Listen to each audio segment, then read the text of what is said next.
I mean, it's playing, but there's no volume. Let me see. How about if we try it now? Matthew, the 28th chapter. Yeah. After the Sabbath, at the first day of the week was dawning, Mary Magdalene and the other Mary went to see the tomb. And suddenly there was a great earthquake, for an angel of the Lord, descending from heaven, came and rolled back the stone and sat on it. His appearance was like lightning, and his clothing was white as snow. For fear of him, the guards shook and became like dead men. But the angel said to the women, "Do not be afraid. I know that you are looking for Jesus who is crucified. He is not here, for he has been raised, as he said. Come, see the place where he lay, then go quickly and tell his disciples. He has been raised from the dead, and indeed he is going ahead of you to Galilee. There you will see him. This is my message for you." So they left the tomb quickly, with fear and great joy. They ran to tell the disciples. Suddenly Jesus met them and said, "Greetings." And they came to him, took hold of his feet and worshipped him. Then Jesus said to them, "Do not be afraid. Go and tell my brothers to go to," well, it's really Galilee, but go to Hellertown. There they will see me. Help us, God, as we seek to interpret what this means for our lives. It is Easter 2020, a different kind of Easter, that's for sure. A unique Easter. I mean, I'm wearing my bright colors of spring, of new life, of nature. But I know not everybody is celebrating or is colorful. Some inside are scared or afraid or fearful. I've heard it said, "I can't visit my parent. They're sick. They're dying in a nursing home and I can't go see them. I have wedding plans that need to be altered." Oh, it's the economy. I'm worried about the economy. I had a funeral this week. 10 relatives only who hadn't seen one another for a while. Weren't able to touch, weren't able to embrace. Had to say 6 to 10 feet apart. You know, outside in nature, there's lots of bright colors. The trees and the flowers are blossoming and blooming, and the grass is turning that beautiful green. And yet, inside, I know some of us might be a shade of gray. Which reminds me of the women that went on that Easter Sunday morning to the tomb, the two Marys. They probably were feeling gray or maybe blue. Jesus crucified brutally by the Roman authorities, someone that they had loved, someone that they had known. And yet, according to Matthew, these two women, they started it all. These two women were the ones that saw Jesus for the first time, the risen Jesus. These two women are the ones that were given the instruction, "Go tell the men that they'll find me in Galilee." These two women, according to Matthew, are the ones that got us here today. They're the ones who started the chain reaction we call the church. They're the ones that are responsible for this church. And when I say church, I mean more than just a building and buildings around the world. The church is a people. And yet, as I look out at the congregation this morning, and I look around, there's no Steve, there's no band, and there's no people. The windows are beautiful, but the church, as we know it, is empty this Easter.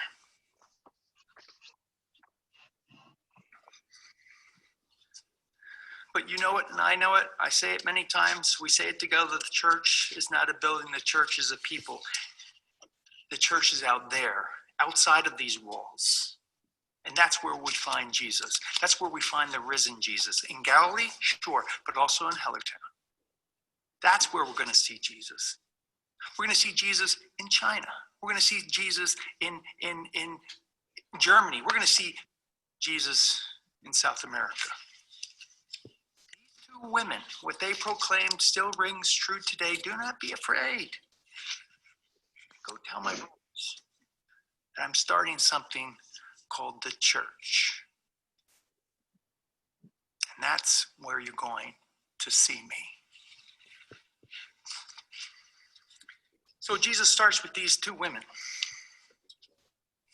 I wonder if those two women came here to Christ Lutheran in Hellertown, would they be able to tell the disciples, hey, go check out Christ Lutheran.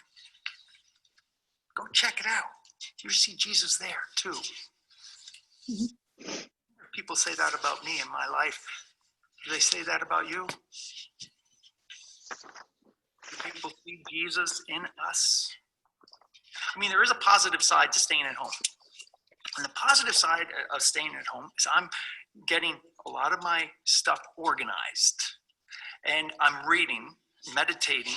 I'm going through a lot of my church history and spirituality books. And so I'm really enjoying that time. But I'm also enjoying the time of talking with my daughters about this very point of, do people see Jesus in my life? Now, I don't say that. I don't put it in that words to them. I simply say, it's not what happens to us in life that matters. It's how we react. I don't have a lot of control over everything that happens in my life. And the virus, if that hasn't really helped me realize the truth of that matter, I can't control everything out there, but I can control how I react to it. And how I react to it needs to be centered on Jesus, needs to be centered on the risen Christ, needs to be centered on what Jesus taught. Will people see that in me and how I react and how I live?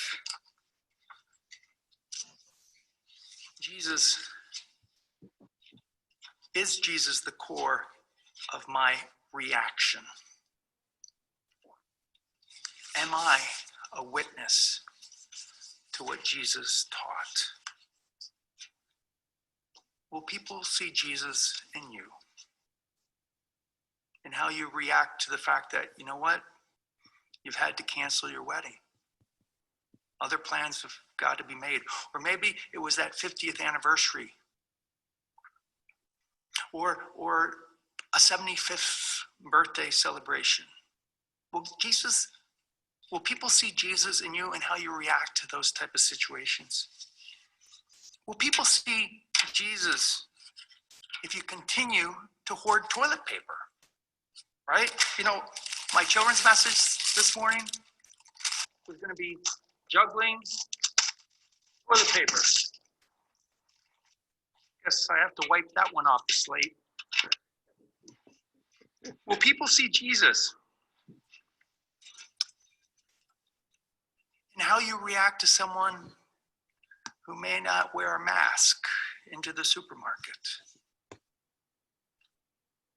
Will people see Jesus in how you react to the stock market? Just what are people seeing in you?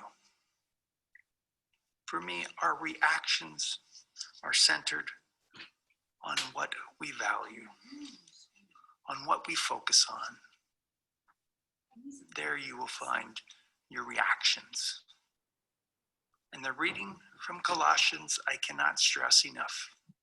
Again, it is a core understanding of mine about the resurrection. For the author of Colossians says, you have been raised with Christ. You know what that means? You have been raised with Christ? That's the exact same words that we hear throughout the Bible. When God raises Jesus from death, from the tomb, from the grave, whoever wrote Colossians says, you have been raised with Jesus. And he's talking to people who are alive. This is the core of my understanding of resurrection, that it's something that happens in this life. And the Bible witness is very strong in that matter, that you have been raised. And therefore, if raised, put your mind on things in heaven, not on earth. those are metaphors to say, when we put our mind on things in heaven and live a raised up or resurrected life, we focus on that which is spiritual. We focus on that which is Christ-centered. We focus on God. We focus on agape. We focus on the teachings of Jesus to love God and love others. That's the resurrected life. You have been raised up. Put your mind and your life and your heart on the things above. So if our reaction is centered on that which is core to who we are, of what we value the things from above. Grace and mercy, compassion and faith, hope and love. None of these things you can put a price tag on. And yet, they are the most valuable things in our lives. We know that, especially in times of trials. And yet, those of us who are followers of Jesus, who are raised up in this life, have the ability to react to trials and tribulations, to joys and sorrows, with the heart of Jesus, the heart of compassion and a heart of understanding, rather than a mind of fear, a mind of anger, or a mind of hatred. So I wish you a joyous Easter. And until we meet again, may the joy and the peace and the love of Christ and the things above be in your heart. You know, this virus thing is spreading, but faith, hope, and love can be spread too. Amen. Amen.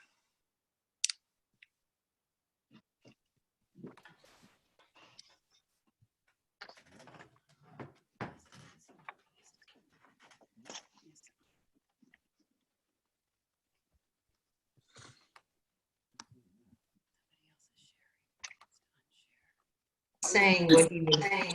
I don't know how to his volume up.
At every step, all that I am, never seem to worship you.